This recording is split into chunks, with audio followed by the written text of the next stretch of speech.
राम सुख दो रूप जैसे काम को शत्रु का नाश जो मुझसे जो शत्रु का नाश और मेरे बंदी रिद्धि का रूप जैसे काम को शत्रुओं का नाश करो देवी मेरा कल्याण करो मुझे उत्तम समृद्धि प्रदान करो जो जैसे काम को शत्रु का नाश करो के देवता वस्तु दोनों ही अपने माथे के मुकुट की मणियों को तुम्हारे चरणों में घिसते रहते तुम रूप जैसे काम करते शत्रु का नाश करो तुम अपने भक्तजनों को विद्वान या सत्य और लक्ष्मीवान बना तुम रूप जैसे काम करते शत्रु का नाश करो प्रचंड दैत्य का दलन करने वाली चंडी के मुझ शरणागत रूप जैसे तो काम करते शत्रुओं का नाश चतुर्मुख ब्रह्मा जी के द्वारा प्रशंसित होने वाले चार भुजागामी परमेश्वर तुम जैसे तो काम करते शत्रुओं का नाश करो माँ देवी अंबिके भगवान विष्णु जी से निरंतर भक्ति पूर्वक तुम्हारी स्तुति करते हैं उन्हें विष्णु जैसे तो काम करते शत्रुओं का नाश करने पति महादेव जी द्वारा प्रशंसित होने वाली परमेश्वरी तुम जैसे काम करते शत्रुओं का नाश करो सतीपति जी के द्वारा पूजित सदा होने वाली परमेश्वरी गुरु जैसे काम करते शत्रुओं का नाश कर प्रचंड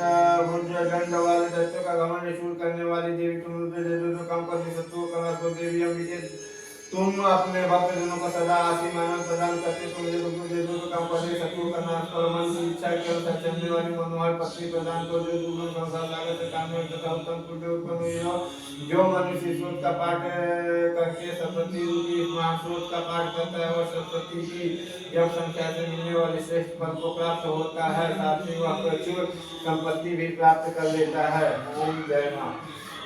ओम चंडिका देवी विशुद्धि ज्ञान जिनके जिनका शरीर है कि वेद ही जिनके तीन दिव्य नेत्र जो कल्याण प्राप्ति हेतु है तथा अपने मस्तक पर चंद्र का मुकुट धारण करते हुए भगवान शिव को नमस्कार मंत्रों का जो अभी कीला करा था मंत्रों की सिद्धि में विघ्न उपस्थित करने वाले साप रूप के कीले का जो निवारण करने वाला है वो सरस्वती सूत्र को संपूर्ण रूप से जानना चाहिए यद्यपि सरस्वती के अतिरिक्त अन्य मंत्रों जप में भी जो नियंत्रण लगा रहता है उसे भी कल्याण का भागी होता है उससे भी उच्चाटन आदि कम सिद्ध होते हैं तथा उसे समस्त दुर्लभ वस्तु भी प्राप्त हो जाते हैं तथा फिर जो अन्य मंत्रों जप न करके केवल सरस्वती नामक स्तोत्र ही देवी की स्तुति करते उन्हें अस्तित्व मात्र से सच्चिदानंद स्वरूप में सिद्ध हो जाते उन्हें अपने कार्य को सिद्धि के लिए मंत्र और गति तथा अन्य किसी साधन की उपयोग की आवश्यकता नहीं रहती बिना जब के उनके उच्चाटन आदि समस्त विचारिक क्रम सिद्ध होते हैं।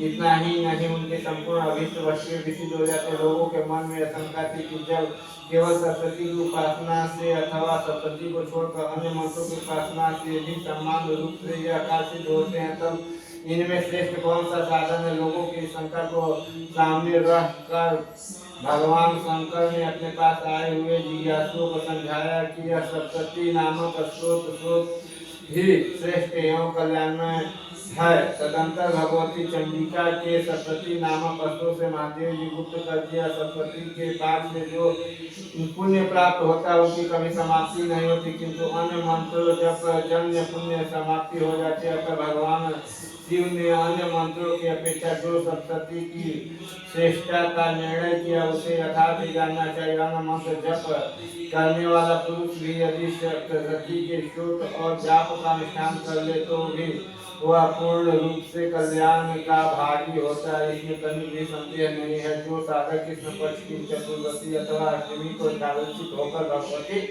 की सेवा में अपना सर्वस्व समर्पित कर देता है और फिर उसे प्रसाद रूप से ग्रहण करता है उसी पर भगवती प्रसन्न होती है अन्यथा उनकी प्रसन्नता नहीं होती। इस प्रकार सिद्धि के प्रतिबंधक रूप कलिक कील के द्वारा महादेव जी ने इस स्रोत को कलित कर रखा है जो पूर्वोक्त रीति से निष्कीलन करके इस सप्तती स्रोत का प्रतिदिन उच्चारण को पाठ करता है वह मनुष्य सिद्ध हो जाता है। वही देवी का प्रसाद होता है और वही गंधर्व भी होता है। सर्वत्र भी चलते रहने पर भी इस संसार में उसे कहीं भी भय नहीं होता। वह अपनी मृत्यु के वश में नहीं पड़ता तथा देह त्यागने के अंतर्गत मोक्ष प्राप्त कर लेता था।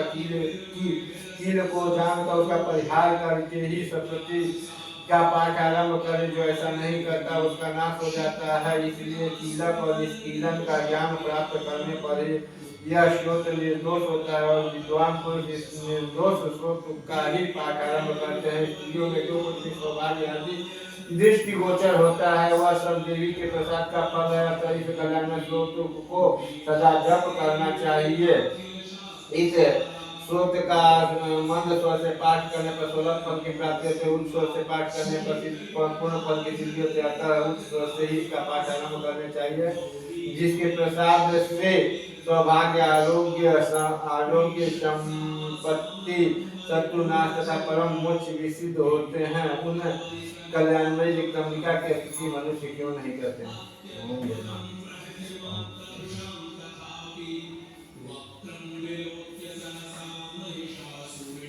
परमेश्वरी मेरे द्वारा आप दिन सातों अपराध होते रहते हैं। मेरा दास है, समझ कर उन अपराधों को कृपा करो, क्षमा करो। परमेश्वर मैं वहाँ नहीं जानता, विसर्जन करने का ढंग भी नहीं जानता, पूजा करने का ढंग भी नहीं जानता, क्षमा करो। देवी सूर्य, मैंने जो मंत्र क्रियाहीन भक्तिहीन पूजन किया वो सब आपकी कृपा से पूर्ण हो सके। को अपराध करके जिनको तुम्हारे सामने जाके कम कर पुकारते होते वह गति प्राप्त होती है जो ब्रह्मादि आदि देवताओं के लिए भी दुर्लभ नहीं है। जगदम्बिका मैं अपराधी हूँ, किंतु तुम्हारे सामने आया हूँ। इस समय दया का पात्र हूँ, तुम जैसा चाहो वैसा करो। देवी परमेश्वरी ज्ञान से अगर भूल से अथवा बुद्धि भ्रांत होने के कारण मैंने जो निंदा या अधिकता कर दी वह सब क्षमा करो और प्रसन्न और सत्यानंद स्वरूप परमेश्वरी जगत माता कामेश्वरी तुम प्रेम पूर्वक यह पूजा स्वीकार करो और मुझ पर प्रसन्न रहो। देवी सुरेश्वरी तुम गोपनीय से भी परम गोपनीय वस्तु की रक्षा करने वाली हो।